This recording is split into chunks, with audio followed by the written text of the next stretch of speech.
Hello दोस्तों, आज हम संविधान की विशेषता के बारे में बताएंगे।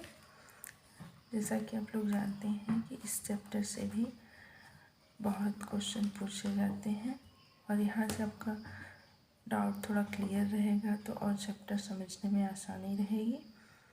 ये देखिए, पहला क्या है कि संविधान की विशेषता। पहला, ये सबसे लंबा और लिखित संविधान है।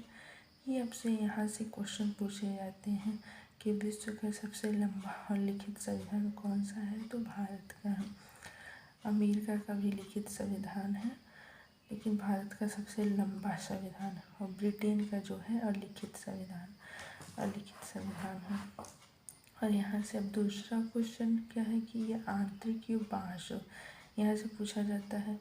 आंतरिक का मतलब होता है कि भारत शासन अधिनियम 1935 से देखेंगे आप कि बहुत सारे जो पॉइंट है वो भारत शासन अधिनियम, जैसे न्यायिक सक्रियता, न्यायिक व्यवस्था, बहुत सारे पॉइंट जो भारत शासन अधिनियम 1935 से लिए गए हैं, आंतरिक बोले जाएंगे। और बाह्य स्रोत में आपका ऑस्ट्रेलिया और कनाडा से बहुत पॉइंट लिए गए हैं, बहुत जैसे व्यवस्था लिए गए हैं आपके संविधान में।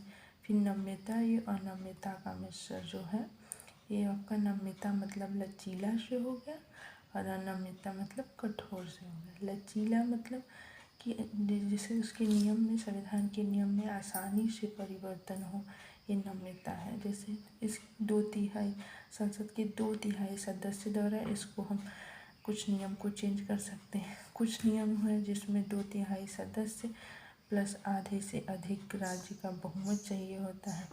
और आपका चौथा क्या हो गया कि एकल नागरिकता, ये मान लीजिए संरचनात्मक में आ जाएंगे विशेषता में कि सबसे लंबा और लिखित संविधान है। आंतरिक या बाह्य स्रोत है, कहाँ से लिए गए, नम्यता और अनम्यता का मिश्रण।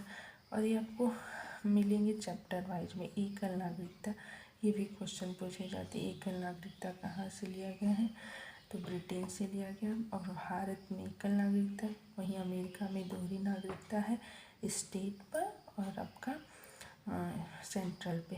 और मौलिक अधिकार जो 12 से 35 है, जो भाग 3 में है मौलिक अधिकार।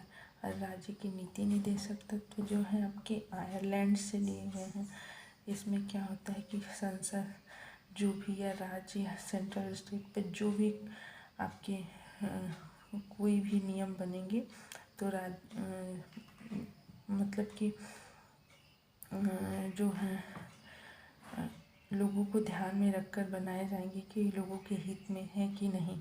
और आपके मौलिक कर्तव्य जो हैं ये संविधान में शुरू से नहीं थे, ये 42वें संविधान संशोधन द्वारा 1976 में जोड़ा गया, जो 11 है।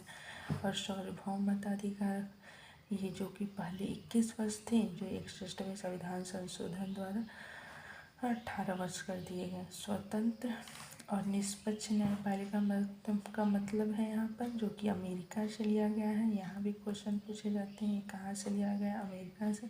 इसका मतलब होता है कि ये संसद के दबाव में कार्य नहीं करता। ये स्वतंत्र और निष्पक्ष न्यायपालिका है जो 3 स्तर पर यानी पिरामिड लेवल पे काम करती है।